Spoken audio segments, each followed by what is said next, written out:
The scream is not what paralyzes them. It is the silence that follows. The clan of the Painted Hand stands frozen at the edge of the clearing, small figures of mud and hide framed by the giant ferns. Before them, the world has ended for one of their own. The Tyrannosaurus Rex does not roar. The sound it makes is deeper, a guttural exhalation that seems to emanate from the earth itself. It is a sound of absolute ownership. Kale is in its jaws, a broken puppet of flesh and bone. A man who could track a whisper on the wind is now a mere morsel. They watch impotent as the colossal head lifts, the muscles in the thick neck bunching like knotted pythons. The beast's eye, a yellow, unblinking orb the size of a man's head, scans the tree line with reptilian indifference. It sees them. It knows they are there. And it does not care. And it does not care. This is the brutal reality of prehistoric life. A lesson etched into the bones of their human ancestors. Instead of swallowing, the great jaw shifts. With a sickening, wet crunch, it adjusts its grip on Kale's body and turns. Its movements are not clumsy, as the clan stories sometimes pretend for comfort. They are deliberate, imbued with the terrible grace of immense power. Each footfall is a drumbeat that travels from the soil into their chests. It does not run, it walks, dragging Kale's lifeless form, leaving a dark trail in the damp earth. Toward the jagged black teeth of the obsidian ridge, the place the clan calls the throne of the sky god. The tyrant's lair. Lyra, Kale's mate, makes a choke sound, a stone of grief lodged in her throat. Two hunters grip their spears so tightly their knuckles are white, a futile gesture against a walking mountain of teeth and hunger. They are not merely witnessing a death, they are witnessing a desecration. As the last tremor of the beast's passage fades into the forest, a profound and terrible quiet descends.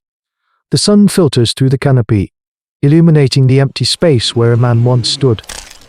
This is the emotional turning point, the moment when raw fear transmutes into a deeper, more complex agony. It is not just about the loss of a provider, a protector. For the clan of the Painted Hand, a Bodyan, return to the earth is a spirit left to wander in the cold, eternal dark, a ghost without a home. Their traditions, the very core of what makes these ancient humans more than just clever apes, demand a reckoning. Elder Mara steps forward, her face a mask of cracked river clay and sorrow. She looks not at the grieving Lyra, but at the dark smear on the ground, then lifts her gaze to the distant, menacing ridge. The community turns to her, their fear a palpable thing in the air. In their eyes is a question more terrifying than any dinosaur. Do they let the tyrant keep not just a body, but a soul? The clan returns to the shelter of their cave not with a kill, but with a void. The fire seems to burn lower tonight, its light swallowed by the profound grief that has settled over them.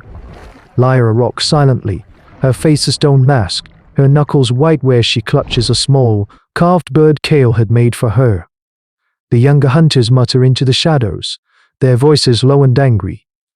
They speak of fire and sharpened sticks, of luring the beast into a pitfall, the desperate, futile plans of men whose only tune is rage. Their talk is of a fight, an act of vengeance. But the elder Mara, watching them from her place by the fire, knows you cannot wage war against a storm. You can only endure it, or be clever enough to walk between the raindrops. This is the foundation of their primitive technology, not strength, but cunning. Mara rises, her joints crackling like dry leaves, and the angry voices fall silent. She does not look at the hunters. She looks at Terrakay, Kale's younger brother. He is polishing a spearhead, his movement sharp, angry, his jaw set. Your anger is a loud drum, Terrakay, Mara says, her voice raspy like stones grinding together. It will guide the beast to our door. We will not fight it. We will steal from it. A murmur runs through the clan. Steal from a tyrant. But Mara's eyes hold a glimmer of cold, hard logic. It is an act of supreme intelligence against brute force. The sky god sleeps, she continues, deepest when its belly is full and the moon is swallowed by the sky. It will sleep tonight. But its nose never sleeps. This is the fulcrum of her plan, a strategy born from decades of foresight, of watching how the world works. She gestures to the riverbank, the black mud, the thickest kind. It holds no scent of its own. It will be our first skin. Then, she points a bony finger toward a collection of pouches in the corner of the cave. And this, she says, taking a handful of wilted, pale flowers, is our second. The clan recognizes the ghost lily, a place where the air is thick with rotten the hum of insects, and where the sickle-clawed velociraptor packs hunt in the perpetual twilight. The flower's stench is overwhelming, a sickly sweet smell of decay that clings to everything it touches. The tyrant smells life, Mara explains. We will smell of death.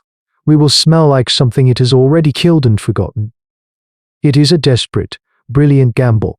To fool the predator, they must become carrion. The mission to the Obsidian Ridge is not just a matter of avoiding the T-Rex, it's about moving through a lesser, but no less lethal killers. The cave breathes. It exhales the charnel stench of old kills and damp stone, a scent that mingles with the cloying perfume of the ghost lily smeared on Terracea's skin.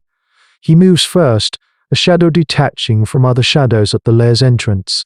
Behind him, Alara and Geo follow, their bodies caked in the same black river mud, their movements as fluid and silent as oil. Inside, the darkness is not total. A sliver of moonlight pierces a fissure in the rock ceiling, illuminating the impossible. The Tyrannosaurus Rex sleeps.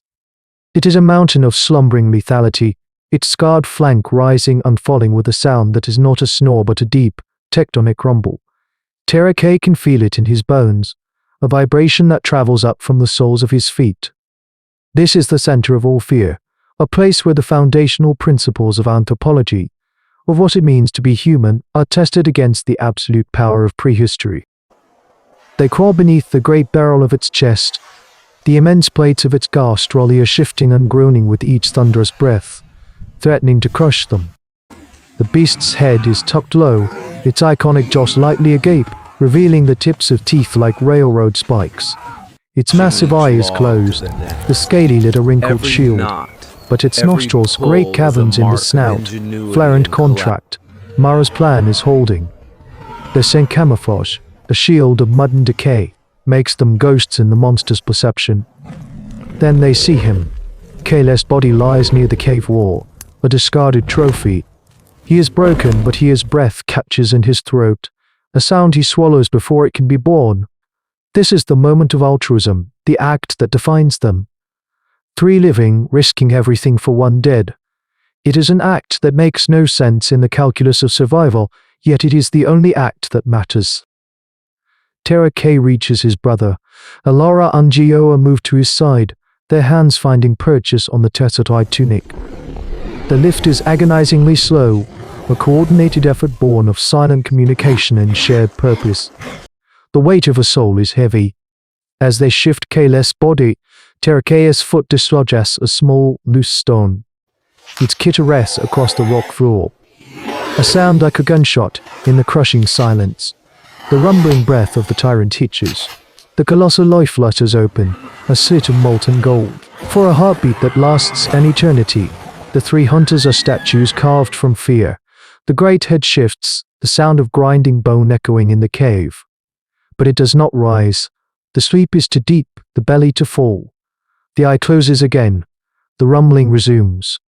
They do not wait for a second chance. Moving as one, they carry their fallen brother out of the breathing darkness and into the cold, clean air of the night. They do not speak as they lay Kayle's body on the ceremonial stones back at the cave. They work in the grey light of dawn, washing the mud and blood from his skin with cold water from the stream. Mara begins a low, humming chant, a wordless song of passage. The clan gathers, not in fear or in anger, but in a profound, shared act of remembrance. They are returning Kale to the earth, defying the tyrant's claim on his body. In this ritual, they are not prey. This is the weight of their humanity, a force more resilient than any predator's jaw.